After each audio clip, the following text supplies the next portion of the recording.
Okay, guys, I'm starting off with the chart of today. You can see this. This is astro.com. And what I'm going to share with you is we've got Mars that's moved into Pisces. So I'm going to speak about that. And I'm going to speak about a few aspects that we've got going on that have, they're going on all year. We've had a few retrogrades go on of late. We had Pluto go retrograde in April. And then we've had Saturn go retrograde. And we've also got Jupiter has also gone retrograde. At the moment, we've got Mars. If you can see my pointer, it's at 1 degree, moving into 2 degrees of Pisces. We've today, right this moment, got the moon in Pisces, and then we've got Neptune in Pisces. Chiron is in Aries. We've got Uranus in Taurus. The sun is in Taurus for another 5 degrees. Then it will move another 5 days, and then it will move into Gemini. And then we've got Mercury, which is currently in Gemini, Venus, which is also retrograde right now in Gemini. That's going to go back to 5 degrees of Gemini. And then we've got also the North Node, which has also just moved into Gemini after a year and a half of being in the sign of Cancer. So at the moment, I've got a little list here. So I just want to show you how this works. So you can get a good aspects book, actually. I'm going to show you one now. What I suggest you do, if you can see this book is called Planets in Aspect by Robert Hand. So if you look at astro.com and you use astro.com regularly and you read your own daily chart stuff, this is where the information is coming from, or it's entwined with astro.com. And it's Planets in Transit. It's really a reasonable book. It's quite thick, and it will take you through the aspects so you can learn about, what the meaning of what planets, how they speak to each other. So now what I'm going to tell you is that planets, what the planets do is they describe a certain process of what is happening. Okay, they describe what is happening. The houses show the area of life that something is happening in, and then the sign is where the planet is located determines how the planet is manifesting itself. So I hope that makes sense. So I read charts, and if you want to book me, you're able to do that with the links below.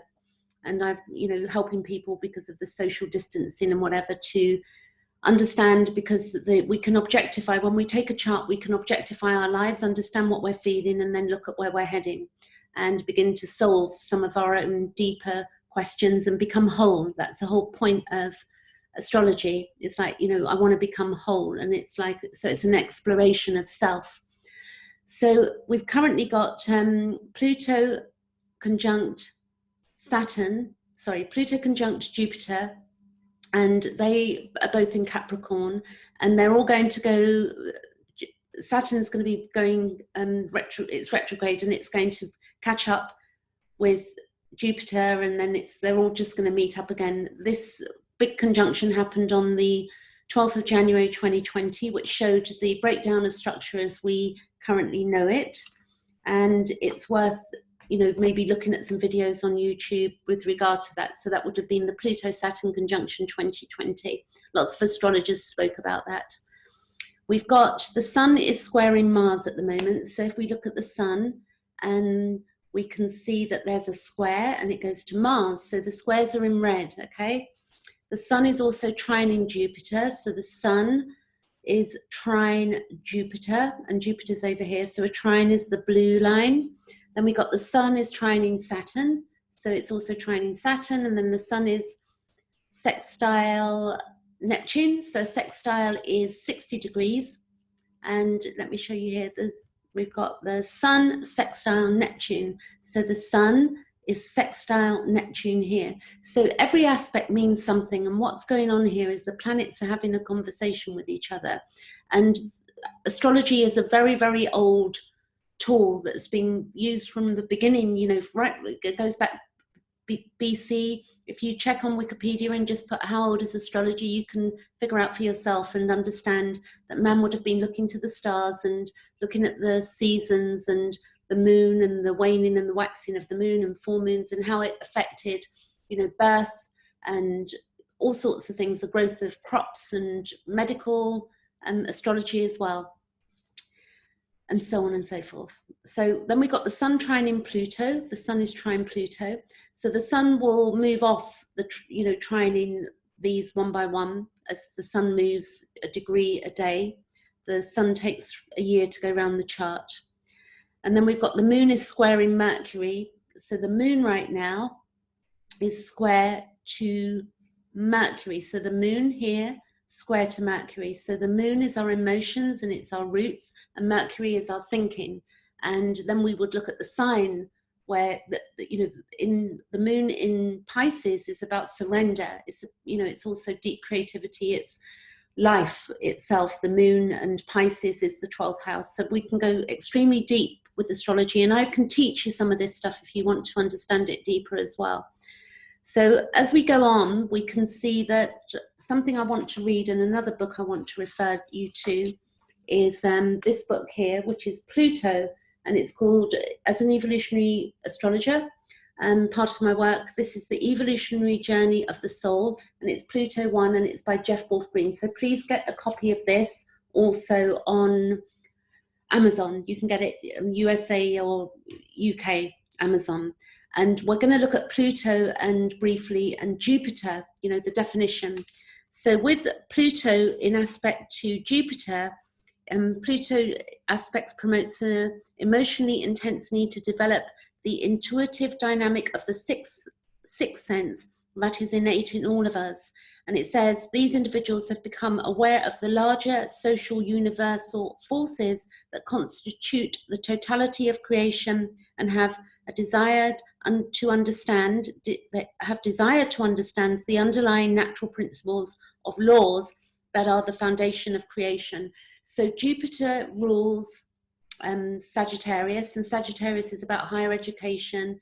It's about truth. It's about travel overseas. And I think when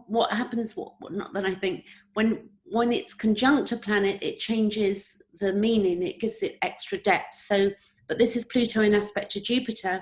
And briefly, Pluto in aspect to Saturn is, in general, Pluto in aspect to Saturn will promote the need in individuals to actualize and realize their own authority and establish the authority within society.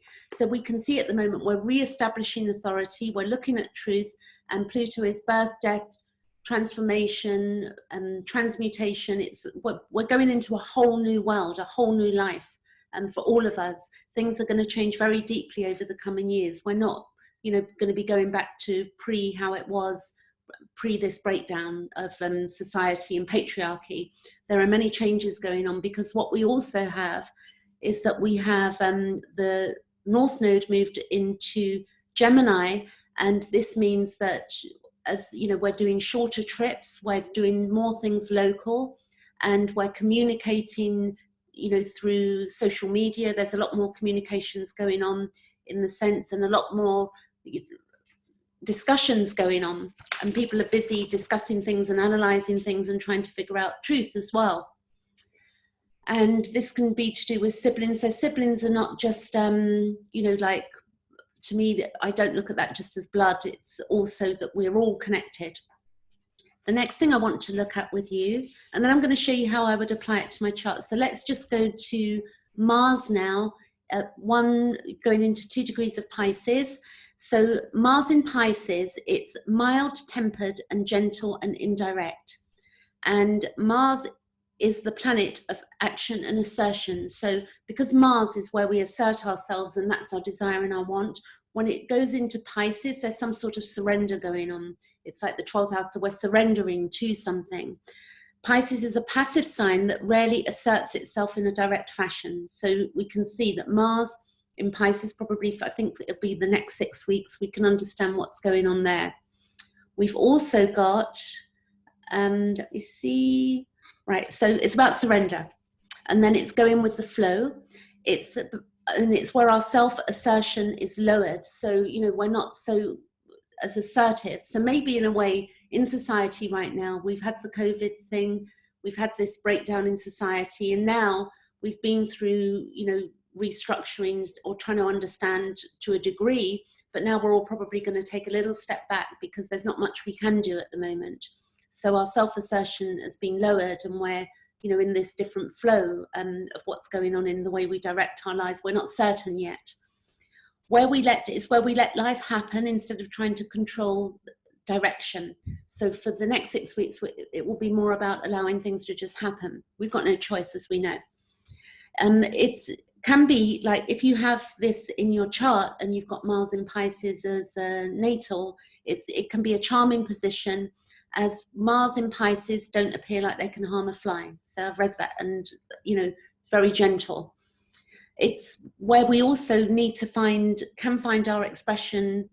We need to find our creative expression, because Pisces is also very expressive in art. So during this time, maybe we can find some creative self-expression. And if we can't find that, we might feel some aggression inside. So it might be good to focus on something like, you know, gardening or art or music, or something that you love. Mars in Pisces are not averse to playing games to get what we want. So we might be a bit playful at getting what we want. You know, if you think about the fish going with the flow. But this time we may not actually know what we want. So that's worth knowing as well. And that's okay. We don't, you know, we might need to step back and think, well, you know, we've been going through life up until January, where we've all had these goals in life and said, you know, I want this, I want that, I want this relationship. You know, at this time, relationships, particularly with this Venus going retrograde, you know, people are going to pop up from the past, you know, past relationships and past maybe things that have not been solved. There's going to be different sorts of communication going on. And here we can be moody also with the Mars in Pisces. And also adding here that there's a lot of compassion with Mars in Pisces, and, you know, a mission of like love. And, you know, we need to be more loving to each other. It's like when we look at what's going on, where people are avoiding each other, and, you know, if you're walking down the road and somebody's walking towards you, you're crossing over the road, you know, it's sort of brought some harshness in this situation that we're in, COVID. It's like we're afraid of people, or, you know, that we're going to get unwell. So we need to sort of reignite our compassion for each other, and also to have empathy when people are not well, and not just think about ourselves. There can be bursts of activity followed by an inertia. So we might feel like we're in a creative project, and then we'll step back.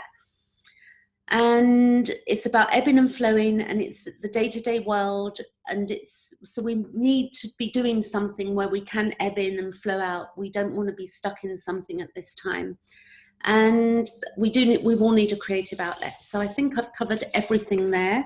I'm just going to show you how this is working in my chart.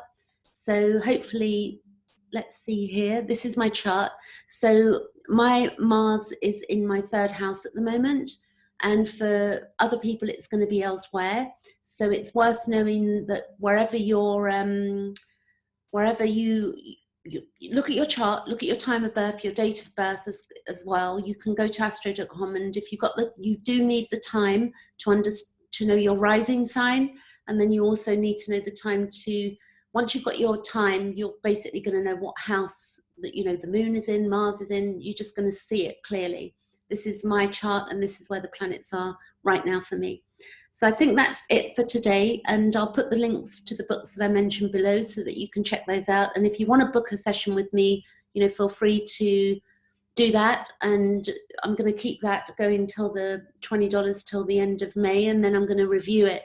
And because I'm normally $70 for an hour, and I just want to see where we head with this situation that we're in collectively, and take it from there. So I'm not fixed in that at the moment. I'm going with the flow. Okay, I'll catch you later. I'm going to stop share, and I'm going to sign off. Okay, catch you later.